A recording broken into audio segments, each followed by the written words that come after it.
Mhm. All right, Operation Redwood, chapter 16, From Bad to Worse. Okay, that night,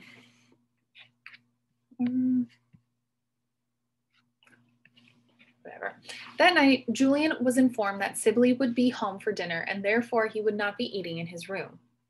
Julian arrived at the table promptly at 7 o'clock and silently surveyed the spread: creamed spinach, veal chops, quivering salmon mousse, and dinner rolls. Sibley gave him a sour nod, then ate stolidly, while Daphne grilled Preston about his day. Every few minutes, she stopped to direct a pointed question at Julian, then stared in mock expectation as he gazed miserably down at his plate. Julian had already eaten 4 dinner rolls without attracting Daphne's attention, and he didn't dare try for a 5th. He forced himself to eat a few more bites of spinach and was about to clear his plate when Sibley pulled a piece of paper out of his breast pocket and, with elaborate care, unfolded it onto the polished mahogany table. "Well, you'll never guess who I finally heard from today," he said. "Carrie, am I right?" Daphne said immediately. Sibley simply raised his pale eyebrows. "And you'll never guess what she said." "Let me guess. She's not coming home." "Apparently, she's extremely immersed in her work in China." Sibley was now speaking in a tone of such exquisite sarcasm he sounded almost sincere. "She simply can't get away." "Oh, for crying out loud," Daphne said. "Didn't you tell her about Julian?" "I told her it was impossible for Julian to extend his stay with us. She's trying to find somebody else. She asked us to keep him here for now." "For now? How long is now?" Julian gave a disparaging smile, undetermined. "This is the last straw." Daphne turned and looked at Julian. "How can he stay here? He won't even talk to us." "Really, Julian?" Sibley added, "I think it would be in your best interest to speak up now."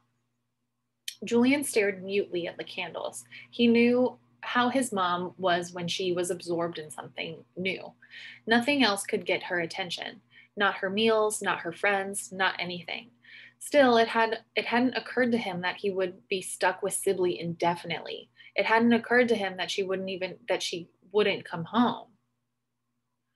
He had thought things couldn't possibly get any worse. Now he realized he'd been wrong. With a sigh, he stood up and grabbed another dinner roll. Then he picked up his plate, stuffed the roll in his mouth, grabbed his glass and silverware, and walked away from the table. At Quantum, the counselors had given up even the pretense of entertaining Julian. He sat in the corner reading old copies of National Geographic while the other kids made bead necklaces. After lunch, he threw 72 free throws before Danny wheeled onto the blacktop on his bike. "Sorry I'm late," he said. "My cousins are here. I can only stay a minute because I'm supposed to babysit, but I wanted to give you this." He leaned his bike against the basketball pole, unzipped his backpack, and thrust a crumpled paper into Julian's hand. "Dear Julian and Danny, my dad showed me this article. Yikes." Below it was an article from the San Francisco Chronicle. Record earnings put spotlight on local investment firms. It was the kind of dull article that Julian never looked at twice, the type that ran in the business section. But toward the end, he found a paragraph that had caught Bob's eye. He found the paragraph that had caught Bob's eye. Among the leaders in profit last quarter was the San Francisco firm IPX Investment Corporation, led by CEO Sibley Carter, who stepped up to the helm last September. The firm has pursued a strategy of aggressive diversification. "We have our fingers in a lot of pies," Mr. Carter said. "We're always looking for investments on the cutting edge, where the market may be lagging." He said he expects investments in a number of new arenas, from timber to biotechnology, to reap significant gains by next fall. From timber by next fall. Next fall, Julian. Danny said. It'll all be over by this summer. Julian lifted his eyes from the article and looked around the yard. There was the counselor blowing his whistle, the girls swinging from the monkey bars, a couple of kids playing dodgeball. And in Julian's hand were these dry statements about investments and profits. Nothing in his world or in the article seemed connected with Big Tree Grove. Nothing was sending an alarm that a rare and beautiful place was about to be destroyed. Operation Redwood, Danny said. Julian shook his head. We've got to do it soon, Danny said. As soon as your mom gets back. She might even help, take pictures of the redwoods or something. My mom's not coming back, Julian said. What do you mean? She can't come home. She's too busy. He put the paper in his pocket, picked up the basketball, and threw a perfect three-pointer. She's making you stay with the evil ones, Danny said incredulously. That's brutal. She's trying to find somebody else. Who? Julian shrugged. I don't know. You could stay with me. I'll ask my parents. Come on, they're not going to let me stay there for a month. Julian threw another three-pointer and watched unsmilingly as it whooshed through the rim. Plus, you've got that journalism camp. I'll beg them, Danny said. The ball bounced toward him and he stilled it with one foot.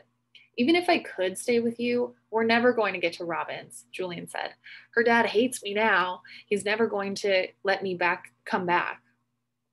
He doesn't hate me, Danny said. Maybe I'll go to Robin's this time and you can stay home and be the logistical support. Julian opened his mouth in protest, but Danny punched him on the shoulder. Just kidding. You're so gullible. He looked at his watch. Ah, he cried. I'm late. I gotta go. One of my cousins set our house on fire. They're total pyromaniacs. That means that they're obsessed with fire. He threw the basketball to Julian and climbed onto his bike. See you tomorrow. Tomorrow's Saturday, Julian said gloomily. Oh, sorry, Danny said. I guess you're stuck with the dastardly duo. He gave Julian a look of sympathy. I'll see you next week. Have a nice 4th of July. Julian nodded half-heartedly. Adios, Danny cried, wheeling away. Good luck. Back at Sibley's that evening, Julian just lay on his bed, staring despondently at the empty walls. His mom wasn't coming home. She was halfway around the world, having all sorts of fun without him. She didn't care that he was stuck at his uncle's or imprisoned at Quantum. She probably didn't even know what a jerk his uncle really was. Julian pulled his pillow over his head and breathed his own warm breath. All these silent evenings were getting to him, he thought from inside his black cave. His favorite teacher, Miss Felicity, had told him that when they were upset, they should try to remember a place where they were happy. Julian tried to imagine himself sitting in the circle at Big Tree Grove, but that just made him feel worse. He was never going to get back to Huckleberry Ranch. Even if they could get away from his uncle, Bob would never forgive him for lying. He'd probably never see Robin or her mom again. Maybe Robin would find a way to save Big Tree on her own.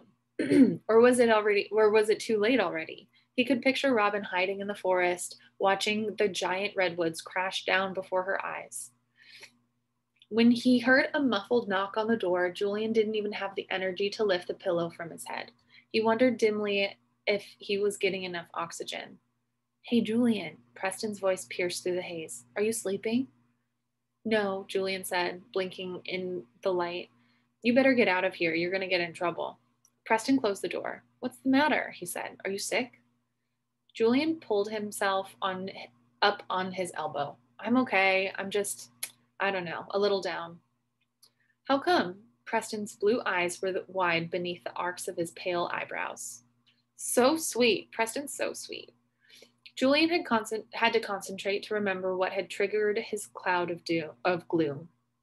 Well, your redwood project, he finally began. I have some friends who have some redwoods. Not their own, but nearly. And somebody's going to cut them down. And my friends don't know how to stop them. Julian knew he was being stupid, talking about Big Tree like this to Preston, but he was too worn out to stop himself.